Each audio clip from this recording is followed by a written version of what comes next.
Bom dia a todos. No Peru, onde a Odebrecht operou para valer, e é verdade que a Lava Jato, ao contrário do que muita gente discursa, né? Ela, na verdade, suas investigações levaram a problemas para muita gente na Colômbia, no Equador. Na Venezuela não, porque na Venezuela há uma ditadura, então as denúncias ficaram paradas, né? Ninguém conseguiu sequer pensar em mover uma ação para descobrir o quanto Maduro, por exemplo, levou de grana da Odebrecht.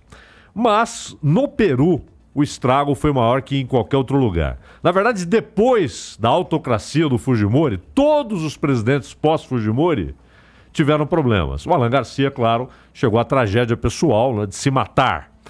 Ele que foi presidente 2 vezes do Peru, antes e depois do Fujimori. E o Ollanta Humala, que a princípio era visto como uma espécie de Chaves peruano, mas depois se afastou dessa posição, ficou preso um período junto com a esposa, depois ambos foram libertados, mas ainda há um processo. E, por último, o Kuczynski, né? O PPK, que acabou renunciando.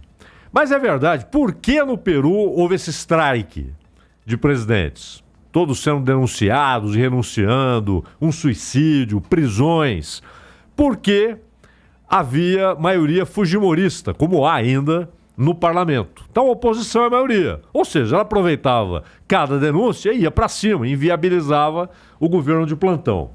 Só que a denúncia chegou a Keiko Fujimori, que é a filha mais velha do Alberto Fujimori, e que está presa. Ela também foi denunciada por levar dinheiro em campanhas eleitorais. Aquele velho esquema que nós já conhecemos, não é? O uso de campanhas eleitorais, dinheiro entrando por fora, etc. E, obviamente, algum compromisso, né? Se eleita ou se eleito, trabalharei para que aquela estrada seja construída mediante aqueles valores, para que haja novos contratos mais vantajosos para a Odebrecht e assim por diante. Só que agora, o Martim Vizcarra, que no Peru...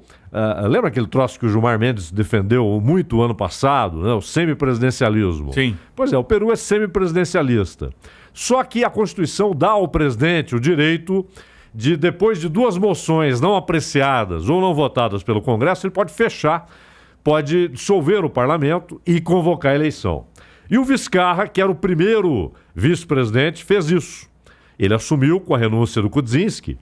E então... ele agora, depois de 3 moções em que o parlamento só fez de conta que aprovava, mas não adotava de fato, ele decidiu dissolver o parlamento e convocar eleições. Qual foi a resposta do parlamento?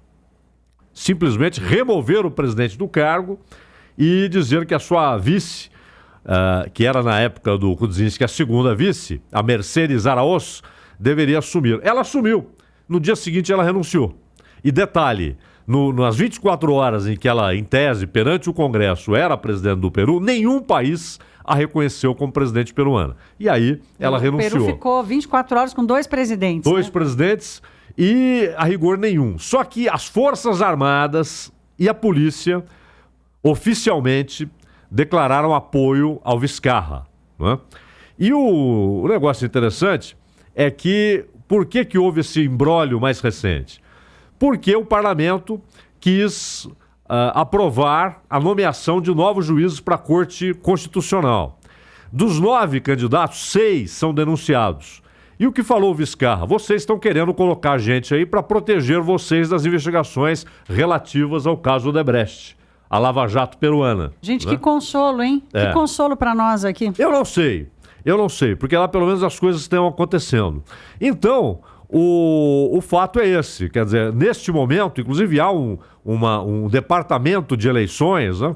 Aqui você tem o TSE, lá não é um tribunal, mas uma comissão eleitoral já marcando a eleição, inclusive para janeiro, eleição parlamentar. Só que o parlamento se nega a acatar isso, então é um parlamento em desacato, um presidente que o parlamento não reconhece, um parlamento que o presidente e as Forças Armadas não reconhecem. Esse é o imbróglio peruano desencadeado pelas investigações da Lava Jato, que obviamente hoje está mais do que claro que houve sim corrupção com dinheiro da Odebrecht também no Peru. Agora, o interessante é que o Peru, né, nos últimos 20 anos, o desempenho econômico dele tem surpreendido. Ele está entre os 4, 5 países da América Latina, ali Colômbia, Chile, Peru, Bolívia e Equador. O Equador também tendo um desempenho ali, um crescimento relativamente estável nos últimos anos. Com toda essa confusão política lá, eles ainda têm uma economia estável, uma moeda estável, juro baixo, inflação controlada, investimento alto. Esse ano eles estão sofrendo porque são exportadores e o comércio mundial está caindo, como a gente inclusive ouviu aí a previsão do OMC para esse ano despencando.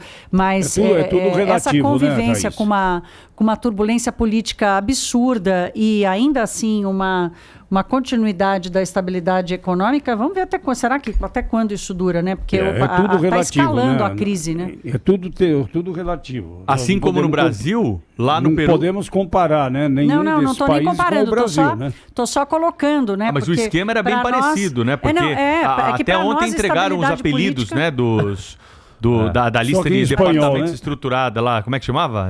Departamento de Operações Estruturadas, né? Operações estruturadas. Ontem lá no Peru, entregar o responsável pela Odebrecht lá, entregou os apelidos lá. Ainda a gente não sabe como é que é. Aqui a gente teve uma Modus ampla operandi é divulgação. o mesmo, né? Modus operandi é o mesmo, né? É o mesmo. Agora, Zé Paulo, um negócio interessante, isso que a Thaís falava de crescimento econômico, o grande problema é que a renda não cresce. A renda não cresce. Não é? Então você tem crescimento do PIB 5% ao ano, tá? Mas e a renda? E o salário médio? Não é? O pobre continua numa situação precaríssima Não, o mesmo PIB com per capita crescimento lá econômico. melhorou um pouco, mas eles ainda são considerados um país pobre. E Não tem muita muito pra se informalidade, fazer, né? Muita informalidade. Muita informalidade. Muita informalidade.